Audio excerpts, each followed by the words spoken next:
ಹೇಳ್ತಾನೆ, ನಾವು ಕೇಳಿಸ್ಕೊಡ್ರಿ, ಮನೆಯಲ್ಲಿ ಮತ್ತೊಂದು ಸಾರಿ ಓದ್ರಿ. ಕೀರ್ತನೆಗಳು 68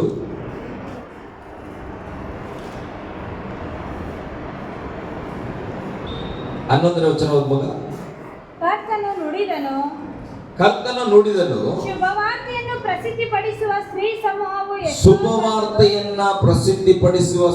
ಸಮೂಹವು ಎಷ್ಟೋ ದೊಡ್ಡದು. ಹಲ್ಲೆಲೂಯಾ. ನೋಡ್ರಿ, ಸ್ತ್ರೀ ಸಮೂಹ ದೇವರ ಸುವಾರ್ತೆಯನ್ನು ಸಾರುವುದರಲ್ಲಿ ಬಹಳ ದೊಡ್ಡ ಗುಂಪಿದೆ ಎಂಬುದಾಗಿ. ಹಲ್ಲೆಲೂಯಾ. ಯಾವತ್ತೂ ಕೂಡ ನಿಮ್ಮ ಮನಸ್ಸಲ್ಲಿ ನಾನು ಹುಡುಗ ಆಗಿದ್ರೆ, ನಾನು ಗಂಡಸಾಗಿದ್ರೆ, ನಾನು ಪಾಸ್ಟರ್ ಆಗಿದ್ರೆ, ನಾನೊಬ್ಬ ಪ್ರವಾದಿ ಆಗಿದ್ರೆ ಹಂಗೆ ಮಾಡ್ತಾ ಇದ್ದೆ ಹಿಂಗೆ ಮಾಡ್ತಾ ಇದ್ದೆ ಅಂತ ಹೇಳುವ ಒಂದು ನಿಟ್ಟಿನಲ್ಲಿ ಹೋಗಬೇಡ್ರಿ. ನಿಮ್ಮಿಂದಲೂ ಕೂಡ ದೇವರು ಉಪಯೋಗ ಮಾಡಲಿಕ್ಕೆ ಶಕ್ತನಾಗಿದ್ದಾನೆ. ಸತ್ಯವೇದ ಹೇಳುತ್ತದೆ, ಕಡೇ ದಿವಸಗಳಲ್ಲಿ ಎಲ್ಲರ ಮೇಲೆ ನನ್ನ ಆತ್ಮವನ್ನ ಬರಮಾಡುತ್ತೇನೆ. ಹಲ್ಲೆಲೂಯಾ. ಎಲ್ಲರೂ ಅಂತ ಹೇಳಿದ್ರು, ಸಣ್ಣ ಮಕ್ಕಳಿಂದ ಹಿಡಿದು ಯವನಸ್ಥರನ್ನ ಹಿಡಿದು ಮುಪ್ಪಿನ ಪ್ರಾಯದವರವರೆಗೂ ದೇವರ ಆತ್ಮವು ನಮ್ಮ ಒಳಗಡೆ ಬಂದಿದೆ ಪ್ರಿಯರೇ. ಹಲ್ಲೆಲೂಯಾ. ನಂಬುವವರಾದ ನಮ್ಮ ಒಳಗಡೆ ದೇವರ ಆತ್ಮನು ಇದ್ದಾನೆ. ಅದರಲ್ಲಿ ಸ್ತ್ರೀ ಅಂತ ಇಲ್ಲ, ಕಲರ್ ಇಲ್ಲ. ಹಲ್ಲೆಲೂಯಾ. ಗಟ್ಟಿಯಾಗಿ ಹಲ್ಲೆಲೂಯಾ. ಜ್ಞಾನೋಕ್ತಿ ಪುಸ್ತಕಕ್ಕೆ ಬನ್ರಿ. 31ನೇ ಜ್ಞಾನೋಕ್ತಿ ಪುಸ್ತಕಗಳು 31ನೇ ಅಧ್ಯಾಯ.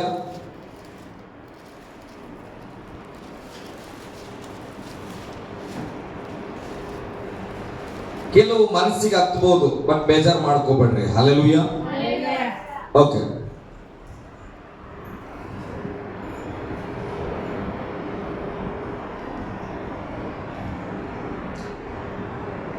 ಹದಿನೈದು ವಚನದಿಂದ ನಾವು ಓದೋಣ.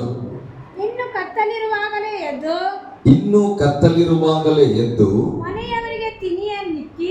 ಮನೆಯವರಿಗೆ ತಿನಿಯನ್ನ ಇಕ್ಕಿ ತೊತ್ತುಗಳಿಗೆ ದಿನದ ಭತ್ಯವನ್ನು ಹಂಚುವಳು.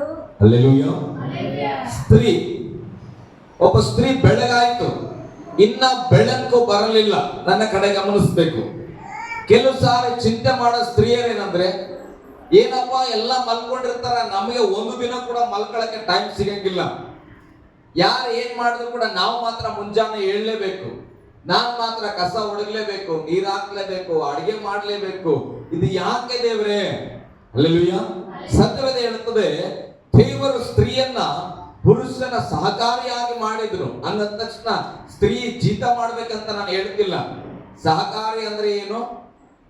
ಸಮವಾಗಿರುವಂಥದ್ದು. ಹಲ್ಲೆಲೂಯಾ. ನನ್ನ ಸಹ ಸೇವಕರು ಅಂದ್ರೆ ಅರ್ಥ ಏನು?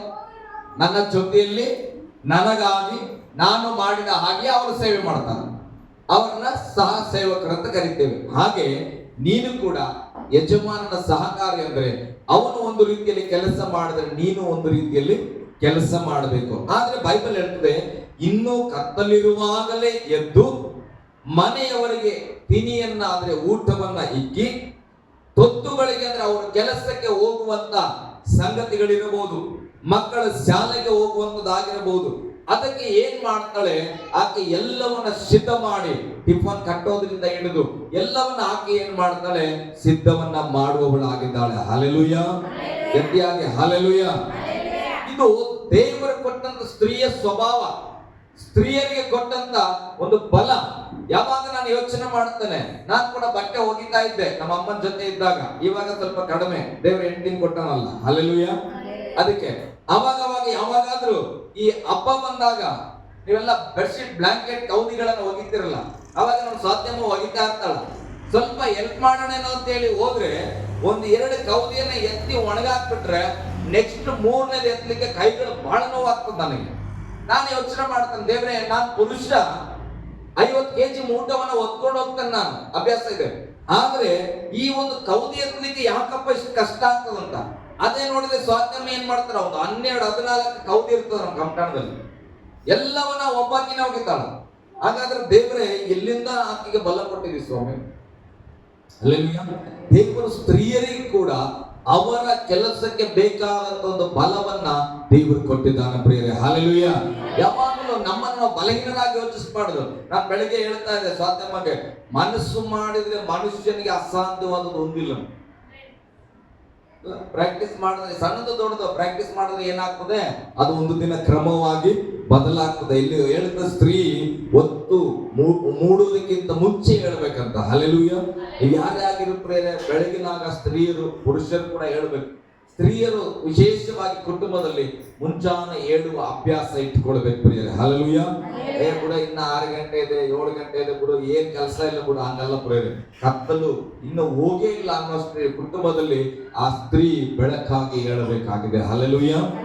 ಅದನ್ನ ದೇವರು ಬಯಸ್ತಾನೆ. ಜ್ಞಾನದ ಪುಸ್ತಕ ಹೇಳುತ್ತದೆ, ಆಕೆ ಎಲ್ಲವನ್ನ ಸಿದ್ಧ ಮಾಡುವಳು ಎಂಬುದಾಗಿ. ಆಮೇಲೆ ಹೊಲವನ್ನು ನೋಡಿ ಯೋಚಿಸಿಕೊಂಡು ಕೊಂಡುಕೊಳ್ಳುವಳು, ತನ್ನ ಕೈಗೆಲಸದ ಲಾಭದಿಂದ ತೋಟ ಮಾಡಿಸುವಳು, ನಡುವಿಗೆ ಬಲವೆಂಬ ಪಟ್ಟಿಯನ್ನು ಕಟ್ಟಿಕೊಂಡು ತೋಳುಗಳನ್ನು ಶಕ್ತಿಗೊಳಿಸುವಳು. ಎಷ್ಟು ವಚನ ಮಗ? 16, 17. ಹೊಲವನ್ನ ನೋಡಿ ಯೋಚಿಸಿ ಕೊಂಡುಕೊಳ್ಳುವಳು, ತನ್ನ ಕೈಗೆಲಸದ ಲಾಭದಿಂದ ತೋಟ ಮಾಡಿಸುವಳು. ಹಲ್ಲೆಲೂಯ. ನೋಡ್ರಿ, ಸ್ತ್ರೀ ಬೆಳಿಗ್ಗೆ ಎದ್ದು ಅಡಿಗೆ ಮಾಡಿ ಮಕ್ಕ ಮುಟ್ಲ. ಈಗ ಈ ಸ್ತ್ರೀ ಆಕೆ ಏನ್ ಮಾಡ್ತಾಳ? ಕೈ ಕೆಲಸ ಮಾಡ್ತಾಳ. ಇವತ್ತು ಕೆಲವರು ನೀವು ಟೈಲರಿಂಗ್ ಮಾಡ್ಬೋದು. ನಮ್ಮ ಬ್ಯಾಂಗ್ಳೂರ್ ಕಡೆ ಮೈಸೂರು ಕಡೆ ಬಂದ್ರೆ ಬೆಳಿಗ್ಗೆ ಆಗಿದ್ಮೇಲೆ ಏನ್ ಮಾಡ್ತಾರ, ಒಂದ್ 2 kg ಹೂವ ತಗೊಂಡ್ಬಂದ್ಬಿಡ್ತಾರ. ಮನೆ ಕೆಲಸ ಮಾಡ್ಕೊಳ್ತಾ ಹೂವ ಕಟ್ಬಿಡ್ತಾರ. ಅದಕ್ಕೆ ಒಂದು 30 ರೂಪಾಯಿ 40 ರೂಪಾಯಿ ಸಿಕ್ಬಿಡ್ತದ. ಒಂದಿಷ್ಟು ಹೂವ ಕೂಡ ಸಿಕ್ಬಿಡ್ತದ. ಅದನ್ನು ಖರೀದಿ ಮಾಡಂಗಿಲ್ಲ. ಹಲ್ಲೆಲೂಯ. ಕೆಲವರು ಏನ್ ಮಾಡ್ತಾರೆ, ಈ ಅಗರಬತ್ತಿ ಫ್ಯಾಕ್ಟರಿಗಾಗಿ ಅಗರಬತ್ತಿ ಮಾಡೋರು ಆ ಕಟ್ಟಿಗೆಗಳನ್ನ ಮತ್ತೆ ಒಂದು ಏನು ಹಿಟ್ಟನ್ನ ತಂದು ಕೊಡುವಾಗ ಅಗರಬತ್ತಿ ಮಾಡ್ಬಿಡ್ತಾರ, ಕ್ಯಾಂಡಲ್ ಮಾಡ್ತಾರ. ಹಲ್ಲೆಲೂಯ. ಕೆಲವರು ಪ್ಯಾಕೆಟ್ ಗಳನ್ನ ಮಾಡಿ ಕಳಿಸ್ತಾರ. ಹಲ್ಲೆಲೂಯ. ಜೀರಿಗೆ ಇರ್ಬೋದು, ಮೆಣಸಿರ್ಬೋದು, ಏನವನ್ನ ಪ್ಯಾಕೆಟ್ ಮಾಡಿಸುವಂತೆ ಮನೆಯಲ್ಲೇ ಮಿಷನ್ ಕೊಡ್ತಾರ. ಅಂದ್ರೆ ಅನೇಕ ರೀತಿಯಾದ ಕೈ ಕೆಲಸಗಳು ಇವತ್ತು ಬಂದಿದೆ, ಕೈಗಾರಿಕೆ ಹೆಚ್ಚಾಗಿವೆ. ಹಾಗಾದ್ರೆ ಆಕೆ ಅಡಿಗೆ ಮಾಡಲ್ಲ, ನಾನು ಈ ಕೆಲಸ ಮಾಡ್ತೇನೆ ಅಂತ ಬೈಬಲ್ ಹೇಳ್ತದೆ. ಆಕೆ ಒತ್ತು ಮೂಡೋಕ್ಕಿಂತ ಮುಂಚೆ ಎದ್ದಾಳ, ಮನೆಗೆ ಎಲ್ಲ ಸಿದ್ಧತೆ ಮಾಡಲ್ಲ. ಆಮೇಲೆ ತನ್ನ ಕೈಗೆಲಸದಿಂದ ಹೊಲ ಕೊಂಡುಕೊಳ್ಳೋ ಲೆಕ್ಕಕ್ಕೆ. ಹಲ್ಲೆಲೂಯ. ಏನ್ ಮಾಡೋ ಲೆಕ್ಕಕ್ಕೆ ಹಾಕಳು?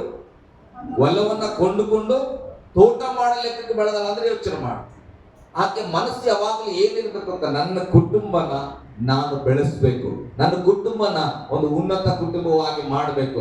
ತಂದೆ ಮಾಡೋಣ ಇಲ್ಲೋ ಗೊತ್ತಿಲ್ಲ, ತಾಯಿ ಮಾಡೋಣ ಇಲ್ಲೋ ಗೊತ್ತಿಲ್ಲ, ಕಟ್ಕೊಂಡು ಗಂಡ ಮಾಡೋಣ ಇಲ್ಲೋ ಗೊತ್ತಿಲ್ಲ. ಆದ್ರೆ ನಿನಗೆ ಒಂದು ಜವಾಬ್ದಾರಿ ಉಂಟು. ದೇವರ ಆತ್ಮ ನಿನ್ನ ಸಂಗಡ ಇದ್ದಾನೆ.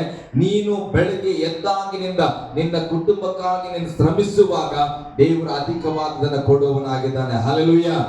ದೇವರ ಕೃಪೆ ನಮಗೆ ಬಹಳ ಪ್ರಾಮುಖ್ಯ. ಪೌಲನು ಹೇಳ್ತಾನ, ನಾನು ದೇವರ ಕೃಪೆನ ಹೆಚ್ಚಾಗಿ ಹೊಂದಿದವನಾಗಿದ್ದೇನೆ.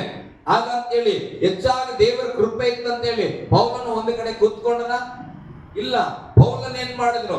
ಹಗಲು ರಾತ್ರಿ ಸೇವೆಗಾಗಿ ಆತನ ದುಡಿಯಲ್ಪಟ್ಟನ. ಪೌಲನ್ ಹೇಳ್ತಾನೆ, ದೇವರ ಕೃಪೆ ಅಧಿಕವಾಗಿ ನನ್ನ ಮೇಲೆ ಇದ್ದ ಕಾರಣ ಹೆಚ್ಚಾಗಿ ಶ್ರಮೆ ಪಟ್ಟು ನಾನು ಸೇವೆ ಮಾಡಿದ್ದೇನೆ.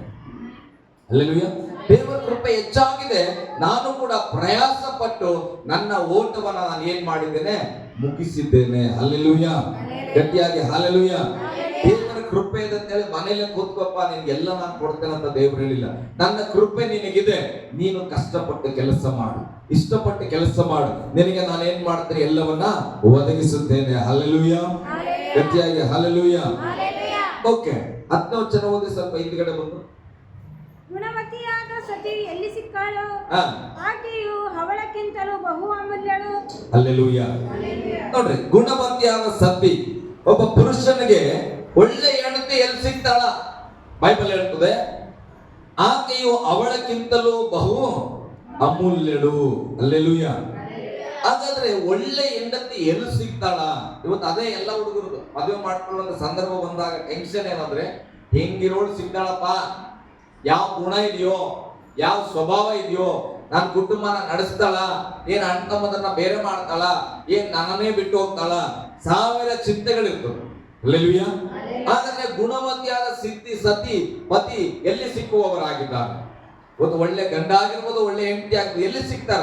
ದೇವರ ವಾಕ್ಯ ಹೇಳ್ತದೆ, ಪಿತ್ರಾರ್ಜಿತ ಆಸ್ತಿಯು ಪಿತ್ರಾರ್ಜಿತದಿಂದ ಬರ್ತದಂತ. ಮನೆ ಮಾರ ಆಸ್ತಿ ಪಾಸ್ತಿ ಪಿತ್ರಾರ್ಜಿತದಿಂದ ಬರ್ತದೆ. ಆದರೆ ಗುಣವತಿಯಾದ ಸತಿಯು ಯೆಹೋವನ ಅನುಗ್ರಹ. ಹಲ್ಲೆಲೂಯ. ದೇವರು ಕೊಡಬೇಕಂತ. ಒಳ್ಳೆ ಹೆಂಡತಿಯನ್ನು ಯಾರು ಕೊಡಬೇಕು? ದೇವರು ಕೊಡಬೇಕು. ಹಾಗಾದ್ರೆ ಈಗ ನೀವು ಸ್ತ್ರೀಯರು ನಿಮ್ಮನ್ನ ನೋಡಿ ನಿಮ್ಮ ಯಜಮಾನ, ಯಪ್ಪ ನನ್ನ ಹೆಂಡತಿನ ದೇವರು ಕೊಟ್ಟಕಿ ಅಂತ ಅನ್ಬೇಕಂದ್ರೆ ಆ ಹೆಂಡತಿ ಹೆಂಗಿರ್ಬೇಕು? ಈಗ ನನ್ನ ಹೆಂಡತಿ ಶಿವಮ್ಮ, ನಾನು ಅವಾಗ ಹೇಳ್ತಾನೆ ನನ್ನ ಮದುವೆ ದೇವ್ರ ಕೃಪೆಯಿಂದ ಆಗಿತ್ತು, ಹುಡುಕಿದ್ರೆ ಸಿಗ್ತಿದ್ದಿಲ್ಲ ಬಿಡ್ರಿ, ನಾನು ಕೊಡ್ತಿದ್ದಿಲ್ಲ ಯಾರು ಹೆಣ್ಮಕ್ಳು ಅನ್ಸ್ತದ, ಎಷ್ಟು ನಂಬಿಲ್ಲ ಅಂದ್ರೆ ನಾನು ಮದುವೆ ಆಗ್ತಿದ್ದಿಲ್ಲ ನಾವು. ಹಲ್ಲೆಲೂಯಾ. ಹಾಗಾದ್ರೆ ದೇವರ ಹೆಂಡತಿಯನ್ನ ಕೊಟ್ಟನು. ನಾನು ದೇವ್ರ ಕೃಪೆ ಅಂತ ಹೇಳ್ಬೇಕಂದ್ರೆ ದೈವಿಕವಾದ ಸ್ವಭಾವ ನನ್ನ ಹೆಂಡತಿ ಹತ್ರ ಕಾಣಬೇಕು. ಕಾಣಿಲ್ಲ ಅಂದ್ರೆ ಏನಾಗ್ತದೆ, ಯಪ್ಪ ಯಾವ ದೇವ್ ತಂದು ಕೊಡ್ತೇ ಏನೋ ಹೆಂಡ್ತಿಗೆ ಅಂತೇವೋ ಇಲ್ಲ, ಯಾವ್ದು ಕೊಟ್ಟನೆ ಹೆಂಗ್ ಹುಡ್ತಾರೆ ಅಪ್ಪ ಅಮ್ಮ ಲೋಕದ ಮಾತುಗಳು. ಎಲ್ಲಿಂದ ಯಾವ ನಕ್ಷತ್ರದಾಗ ಹುಟ್ಟಿದ್ಯೋ, ಯಾವ ಕಾಲಿಟ್ಟು ನನ್ನ ಮನೆಗೆ ಬಂದು ಇಂಥ ಪಂಚಾಯತಿ ಸ್ಟಾರ್ಟ್ ಆಗ್ತಾನೆ. ಅದೇ ಆ ಹೆಂಡತಿನ ನೋಡಿ ಯಜಮಾನ ನನ್ನ ಹೆಂಡತಿ ದೇವರ ಅನುಗ್ರಹ ಅನ್ನಬೇಕಂದ್ರೆ ಈ ಸ್ವಭಾವಗಳು ಸ್ತ್ರೀಯರಲ್ಲಿ ಬಹಳ ಪ್ರಾಮುಖ್ಯವಾಗಿದೆ. ಹಲ್ಲೆಲೂಯಾ. ಗಟ್ಟಿಯಾಗಿ ಹಲ್ಲೆಲೂಯಾ. ನಿನ್ನನ್ನ ನೋಡುವಾಗ ನಿನ್ನ ತವರ ಮನೆಯನ್ನ ಬಿಟ್ಟು ನೀನು ಗಂಡನ ಮನೆಗೆ ಹೋದಾಗ ಆ ಮನೆ ನಿನ್ನನ್ನ ನೋಡುವುದಾದ್ರೆ ದೈವಿಕವಾದ ಸ್ವಭಾವಗಳು ಸ್ತ್ರೀಯಲ್ಲಿ ಕಾಣಬೇಕು ಪ್ರೇರೆ. ಹಲ್ಲೆಲೂಯಾ. ಆ ಮನೆಯನ್ನ ಬೆಳೆಸುವ ಒಂದು ಯೋಚನೆ ಆಕೆಯ ಹೃದಯದಲ್ಲಿ ಕಾಣಬೇಕು. ಆಕೆ ಕೆಲಸ ಕಾರ್ಯಗಳಲ್ಲಿ ತನ್ನ ಕುಟುಂಬಕ್ಕೆ ಒಳಿದನ್ನ ಆಕೆ ಬಯಸ್ತಾ ಇದ್ದಾಳೆ ಅನ್ನೋದು ಕಾಣುವಾಗ ದೇವರು ಆತನ ಹೃದಯದಲ್ಲಿ ಈಕೆ ದೇವರು ಕೊಟ್ಟ ಅನುಗ್ರಹ ಅನ್ನುವ ರೀತಿಯಲ್ಲಿ ಆತನ ಮಾತನಾಡಲಿಕ್ಕೆ ಸಾಧ್ಯವಾಗ್ತದ. ಹಲ್ಲೆಲೂಯಾ. ಓಕೆ, 11ನೇ ವಚನ ಹಾಗೆ ಪತಿಯ ಹೃದಯವು ಆಕೆಯಲ್ಲಿ ಭರವಸೆ ಬಿಡುವುದು. ನೋಡ್ರಿ, ಗುಣವತಿಯಾದ ಸತಿ ಸಿಕ್ಕಿದ್ರೆ ಆಕೆಯ ಮೇಲೆ ಗಂಡ ನಂಬಿಕೆ ಇಡ್ತಾನ. ಹಲ್ಲೆಲೂಯಾ.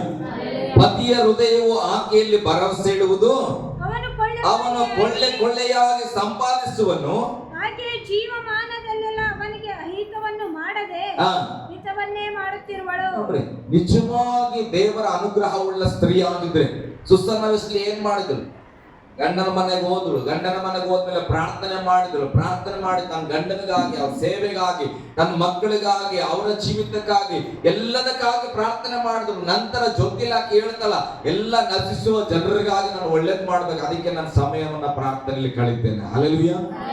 ಅದಕ್ಕೆ ಒಂದು ದಿನ ಏನಾಯ್ತು, ಸತ್ಯಕ್ಕಾಗಿ ನಿಂತ್ಕೊಂಡು ಗಂಡ ಹೆಂಡತಿಗೂ ಭಿನ್ನಾಭಿಪ್ರಾಯಗಳು ಬಂತು, ಆದ್ರೂ ನಿರಾಸೆ ಆಗ್ಲಿಲ್ಲ. ಆಕೆ ದೇವರಲ್ಲಿ ಪ್ರಾರ್ಥನೆ ಮಾಡಿದ್ರು. ದೇವ್ರ ವಾಕ್ಯ ಹೇಳ್ತದೆ ಅವರಿಬ್ಬರು ರಾಜ್ಯ ಆಗುವಂತೆ ಮಾಡಿ ಮತ್ತೆ ಅದ್ಭುತವಾದ ಸೇವೆ ಮಾಡಿದ್ರು. ಹಲ್ಲೆಲೂಯಾ. ಗಟ್ಟಿಯಾಗಿ ಹಲ್ಲೆಲೂಯಾ. ಈ ರೀತಿಯಾದ ಸ್ವಭಾವ ಸ್ತ್ರೀಯರಲ್ಲಿ ಇದ್ದಾಗ ನಾನು ಹೇಳ್ತೇನೆ, ನಿಮ್ಮನ್ನ ಯಾವ ಸೈತಾನ ಕೂಡ ಮುಟ್ಲಿಕ್ಕೆ ಸಾಧ್ಯ ಇಲ್ಲ. ಹಲ್ಲೆಲೂಯಾ. ಗಟ್ಟಿಯಾಗಿ ಹಲ್ಲೆಲೂಯಾ. ಓಕೆ, ಸ್ವಲ್ಪ ಮುಂದೆ ಹಾಗೆ 17 ವಚನ ಹೋಗುವಾಗ, ನಡುವಿಗೆ ಬಲವೆಂಬ ಪಟ್ಟಿಯನ್ನು ಕಟ್ಟಿಕೊಂಡು ತೋಳುಗಳನ್ನು ಶಕ್ತಿಗೊಳಿಸುವಳು, ವಿವೇಚಿಸಿ ಬಹು ಲಾಭವಾಯಿತೆಂದು ತಿಳಿದುಕೊಳ್ಳುವಳು. ಆಕೆಯ ದೀಪವು ರಾತ್ರಿಯಲ್ಲೆಲ್ಲ ಆರದು. ಹಲ್ಲೆಲೂಯಾ. ಗಟ್ಟಿಯಾಗಿ ಹಲ್ಲೆಲೂಯಾ. ನೋಡ್ರಿ, ಆಕೆಯ ದೀಪವು ರಾತ್ರಿಯಲ್ಲೆಲ್ಲ ಆರಲ್ಲ ಅಂದ್ರೆ ಆಕೆ ಯೋಚನೆ ಮಾಡ್ರಿ, ಹಗಲು ರಾತ್ರಿ ತನ್ನ ಕುಟುಂಬಕ್ಕಾಗಿ ಶ್ರಮಿಸ್ತಾ ಇದ್ದಾಳೆ. ಇನ್ನೊಂದು ಕಡೆ ನೋಡುವಾಗ ಸತ್ಯವೇದ ಹೇಳ್ತದೆ, ತಂದೆ ತಾಯಿಯನ್ನ ಅವಮಾನಿಸುವವರ ದೀಪವು ಅರ್ಧರಾತ್ರಿ ಆರೋಗ್ತದೆ. ಜ್ಞಾನೋಕ್ತಿ ಪುಸ್ತಕ ಹೇಳ್ತದೆ, ತಂದೆ ತಾಯಿಯನ್ನ ಮಾತು ಕೇಳದವರು, ತಂದೆ ತಾಯಿಯನ್ನ ಚಿಡಾಯಿಸುವವರು, ತಂದೆ ತಾಯಿಗೆ ಒದೆಯುವವರ ದೀಪವು ಮಧ್ಯರಾತ್ರಿಯಲ್ಲಿ ಆರಿ ಹೋಗುವುದು. ಅಂದ್ರೆ ನಮ್ಮ ಆತ್ಮದ ಬಗ್ಗೆ ಮಾತನಾಡ್ತದ. ಆದ್ರೆ ಇಲ್ಲಿ ಬೈಬಲ್ ಹೇಳ್ತದೆ, ಸ್ತ್ರೀಯ ದೀಪವು ರಾತ್ರಿಯೆಲ್ಲ ಉರಿತದಂತ. ಯಾಕೆ? ಈಕೆ ತವರ ಮನೆಗೆ ತಂದ್ಕೊಟ್ಟಾಳೆ. ಈಗ ಎಂತ ಮಗಳ ಎತ್ತಾರಪ್ಪ. ಅಲ್ಲೆಲ್ಲೂ ಈಕೆಯ ಮುಖಾಂತರ ಅವರ ತಂದೆ ತಾಯಿಯನ್ನ ಹೊಗಳ್ತಾ ಇದ್ದಾರೆ.